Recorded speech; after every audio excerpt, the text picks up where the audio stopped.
Je vais vous parler des Sayanim ce soir. Sayanim, cinquième colonne au service d'Israël. Bon, les Sayanim, c'est une invention extraordinaire.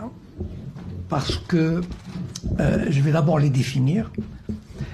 Sayan au singulier, Sayanim au pluriel, c'est un mot hébreu qui veut dire celui qui aide. Donc, ce sont des Juifs qui vivent en dehors d'Israël, qui sont recrutés par le Mossad et qui donnent un coup de main au Mossad. Ils relèvent du Mossad. Le Mossad a un département qui s'appelle guerre de propagande. Et ces Sayanim sont à peu près 50 000 dans le monde, 3 à 4 000 en France, 3 000 à Londres, 10 à 15 000 aux États-Unis, spécialement enfin, regroupés à New York pour la finance et à Los Angeles pour les médias, la télévision, etc. Ils sont recrutés comment? C'est très facile.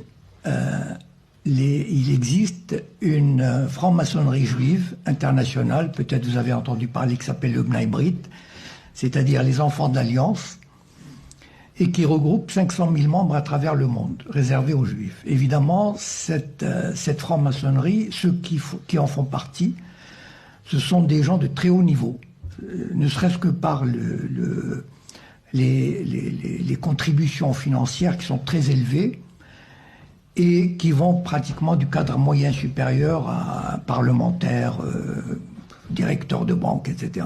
Enfin, vous pouvez imaginer la catégorie des 500 000 qui font partie de cette organisation. Donc, cette organisation est totalement dédiée à la défense d'Israël. Et quand le Mossad a besoin de quelqu'un, eh ben, il va au Bnei Brit, il consulte la liste et il lui demande « Est-ce que tu veux devenir Sayan ?» Et pour l'autre, c'est un honneur de le devenir. Donc, ils sont où ces Sayanim? C'est là où le point principal. Ces Sayanim sont et travaillent, ils mènent leur vie normalement. Ils continuent à vivre normalement en France, par exemple, et ils sont dans toutes les couches de la société. C'est-à-dire, ils sont sur France 2, TF1, ils sont dans la mairie de Lyon, ils sont dans l'armée, ils sont dans la banque. C'est-à-dire, ce sont des Juifs qui occupent des postes intéressants, importants, et qui rendent service. Par exemple, ils informent le Mossad, s'ils sont dans une banque, ils informent le Mossad des mouvements des banques, par exemple, des mouvements de fonds, qui touchent des personnes susceptibles de les intéresser, par exemple des Arabes, du Golfe, ou des terroristes, ou enfin toutes sortes de monde. Ou bien, par exemple, ils sont dans...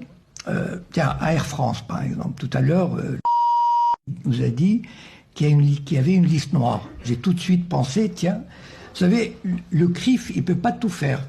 Le CRIF, il est puissant, il est écouté, il est entendu, mais il ne peut pas intervenir partout. Ce sont les Sayanim qui interviennent. Les gens ne savent pas qu'il y a des Sayanim, en fait. C'est ça le truc. C'est que on a l'impression que ça vient de l'intérieur. C'est-à-dire, on dit, ah, Air France a établi une liste noire. Mais attendez, mais un Français normal, pourquoi il ferait une liste noire? Il ne ferait pas une liste noire. Quelqu'un qui est un directeur à Air France, un Français, il ne l'aurait pas fait spontanément. Parce que ce n'est pas dans la culture d'un Français de le faire, d'un employé de le faire. Par contre, un Juif, un Sayan, qui travaille à Air France, il peut le faire. Et là, par exemple, je vais vous raconter deux anecdotes. Il y a quelqu'un qui a écrit sur les Sayanim. C'est un livre que je vous recommande, enfin vous pouvez le trouver en bibliothèque, qui s'appelle Gordon Thomas, et qui a écrit l'histoire secrète du Mossad. Les Sayanim occupent une place très très importante. C'est ça la force du Mossad. Et non seulement, on dit par exemple, et Victor Ostrovsky, qui est un agent du Mossad et qui s'est réfugié à Londres. Victor Ostrovsky raconte l'anecdote suivante.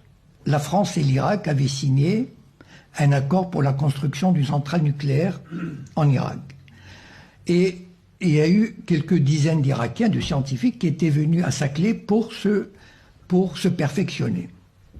Le Mossad, qui était au courant, il avait envie d'avoir leur dossier. Pour un service secret normal, il se creuse les ménages, il se dit comment je vais obtenir ces dossiers. Est-ce que je vais faire par effraction? Est-ce que je vais essayer d'acheter quelqu'un? En tout cas, ça va lui prendre pas mal de temps. Le Mossad, c'est très facile pour lui. Il a un Sayan à Saclay. Il appelle le Sayan, il lui dit j'ai besoin des dossiers. Il apporte les dossiers, il les photocopie, il remet les dossiers. Par exemple, il y a une université Paris 8 qui veut organiser un colloque sur la Palestine. Ben, tiens, comme par hasard, on a des Sayanim au conseil d'administration. Eh ben, les Sayanim font en sorte, on ne dit pas, le CRIF n'a pas besoin d'intervenir.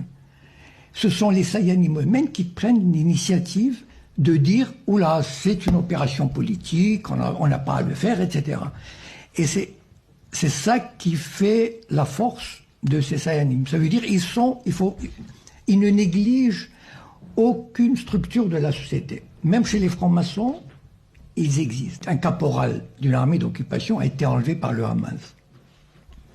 Du jour au lendemain, je peux vous dire, enfin, moi j'ai assisté à cette campagne, du jour au lendemain, c'est très simple. Son nom a été matraqué par tous les médias, ce qui fait qu'une semaine après, je pense que personne, même au fin fond de l'Ardèche, personne n'ignorait qu'il y avait un Gilad Shalit, un prisonnier, imaginez, un prisonnier israélien aux mains du Hamas. Bon. Et son père, qui est un petit fonctionnaire, vous savez, c'est comme s'il vivait à Mâcon, l'équivalent en Israël, un patelin, c'est un petit fonctionnaire. En une semaine, il est devenu une personnalité internationale. C'est-à-dire, il a rencontré Sarkozy, Merkel, Obama, Bush, le secrétaire général de l'ONU, le pape. Mais attendez, imaginez, même un général français, on n'aurait pas fait la même chose pour lui. Un général américain, on n'aurait pas fait ça pour lui. Imaginez un instant, un petit fonctionnaire israélien qui devient l'interlocuteur privilégié du gratin mondial. Voilà. Voilà la force des Sayanim. Ça veut dire, ces Sayanim qui occupent les places importantes au ministère des Affaires étrangères, dans les ministères, au Parlement, etc. Ils travaillent, eux. Voilà. Ils font en sorte que le père de Gilad Shalit soit reçu. On ne sait pas, c'est pas le CRIF qui fait ça. C'est un travail en sous-main, c'est un travail clandestin, et c'est un travail qui se fait en douce. Voilà. Et la force de l'idéologie sioniste en France et dans les autres pays vient de là.